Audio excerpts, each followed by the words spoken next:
আসসালামু আলাইকুম সবাইকে। আশা করি আপনারা সবাই ভালো আছেন। স্বাস্থ্য ও পরিবার কল্যাণ মন্ত্রণালয়ে নতুন একটি নিয়োগ বিজ্ঞপ্তি প্রকাশিত হয়েছে।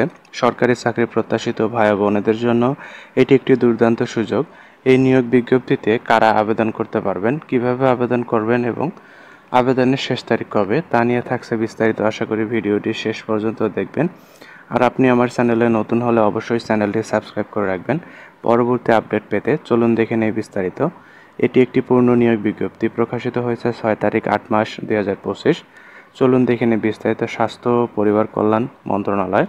পদের নাম ৬০ মুদ্রাক্ষরিক কাম কম্পিউটার অপারেটর। পদসংখ্যা ১টি। গ্রেড ও বেতন স্কেল। গ্রেড ১৪, বেতন ১০,২০০ থেকে ২৪,৬৮০। শিক্ষাগত যোগ্যতা কোনো স্বীকৃত বিশ্ববিদ্যালয় হতে স্নাতক বা সমমানের সিজিপিএ থাকতে হবে এবং কম্পিউটার ব্যবহারের দক্ষতা ও অভিজ্ঞতা থাকতে হবে। ষাটলিপিতে প্রতি মিনিটে বাংলায় ৪৫ শব্দ এবং ইংরেজিতে প্রতি মিনিটে ৭০ শব্দ এবং কম্পিউটার টাইপিংয়ে প্রতি মিনিটে বাংলায় ২৫ এবং ইংরেজিতে ৩০ শব্দ থাকতে হবে। পরিসংখ্যানবিদ। পদসংখ্যা ৫টি। বেতন স্কেল ১০,২০০ থেকে ২৪,৬৮০ টাকা। শিক্ষাগত যোগ্যতা কোনো স্বীকৃত বিশ্ববিদ্যালয় হতে পরিসংখ্যান অথবা গণিত অথবা অর্থনীতি বিষয়ে স্নাতক বা সমমানের ডিগ্রি থাকতে হবে এবং কম্পিউটার ব্যবহারের দক্ষতা ও অভিজ্ঞতা থাকতে হবে। Store keeper. পদসংখ্যা ৭টি। বেতন স্কেল ৯,৩০০ থেকে ২২,৪৯০। শিক্ষাগত যোগ্যতা কোনো স্বীকৃত শিক্ষা বোর্ড হতে উচ্চ মাধ্যমিক সার্টিফিকেট বা সমমানের পরীক্ষায় উত্তীর্ণ হতে হবে। স্টোর কিপার পদধারী গণকে সরকারি বিধি অনুযায়ী জামানত প্রদান করতে হবে। স্বাস্থ্য সহকারী। পদসংখ্যা ১৩৭টি। বেতন স্কেল ৯,৩০০ থেকে ২২,৪৯০। কোনো স্বীকৃত শিক্ষা বোর্ড হতে উচ্চ মাধ্যমিক সার্টিফিকেট বা সমমানের পরীক্ষায় উত্তীর্ণ হতে হবে। ড্রাইভার। পদসংখ্যা ৪টি।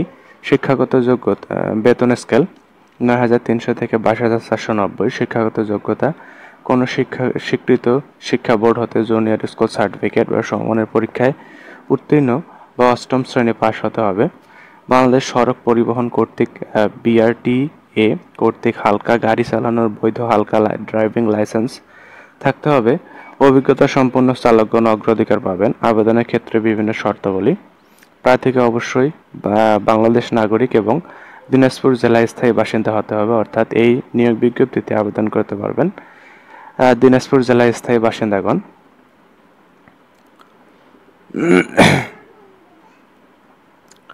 বীর মুক্তিযোদ্ধা, শহীদ বীর মুক্তিযোদ্ধার পুত্র, কন্যা হিসেবে চাকরি প্রার্থীকে মুক্তিযুদ্ধ বিষয়ক মন্ত্রণালয়ের মাননীয় মন্ত্রী উপদেষ্টা কর্তৃক স্বাক্ষরিত বাংলাদেশ মুক্তিযোদ্ধা সংসদের উপদেষ্টা মাননীয় প্রধানমন্ত্রী প্রধান উপদেষ্টা কর্তৃক প্রতি স্বাক্ষরিত মূল সনদপত্র অথবা মুক্তিযোদ্ধা বিষয়ক মন্ত্রণালয়ের সচিব কর্তৃক স্বাক্ষরিত সনদপত্র উপস্থাপন করতে হবে।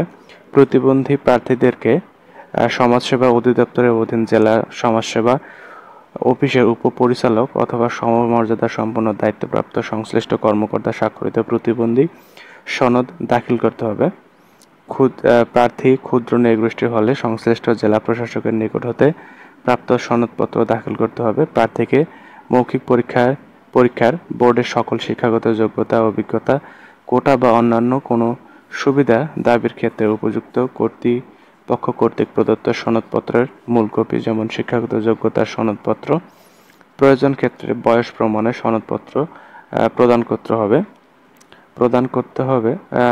অভিজ্ঞতা অথবা অন্যান্য যোগ্যতার সনদপত্র, স্থায়ী ঠিকানার সনদপত্র, কোটা সুবিধা দাবির ক্ষেত্রে প্রযোজ্য সনদপত্রসমূহ প্রদর্শন করতে হবে এবং প্রযোজ্য ক্ষেত্রে কম্পিউটার জ্ঞানের সমর্থনে সনদপত্র এবং সনদপত্রসমূহের এক সেট সত্যায়িত ফটোকপি জমা দিতে হবে। সকল প্রার্থীদের আবেদন অনলাইনে প্রসেস করা হবে। অন্য কোনোভাবে দাখিলকৃত বা প্রেরিত আবেদনপত্র সরাসরি বাতিল বলে গণ্য হবে। বয়সসীমা হতে হবে 18 থেকে 32 বছরের মধ্যে। প্রার্থীর বয়স কম বেশি হলে আবেদনপত্র গ্রহণযোগ্য হবে না। বয়স প্রমাণের ক্ষেত্রে প্রমাণের জন্য এসএসসি বা সমমানের পরীক্ষার মূল জন্ম নিবন্ধন সনদ অথবা সাময়িক সনদে প্রদত্ত বয়স তারিখ বয়স গণনার ভিত্তি হিসেবে বিবেচিত হবে।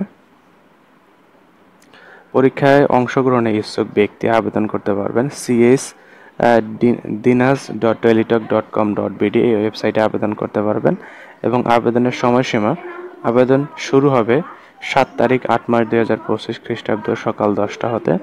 আবেদনের শেষ তারিখ 28 তারিখ 8 মার্চ 2025 বিকাল 5টা পর্যন্ত। আশা করি ভিডিওটি ভালো লেগেছে। ভালো লাগলে অবশ্যই চ্যানেলটি সাবস্ক্রাইব করে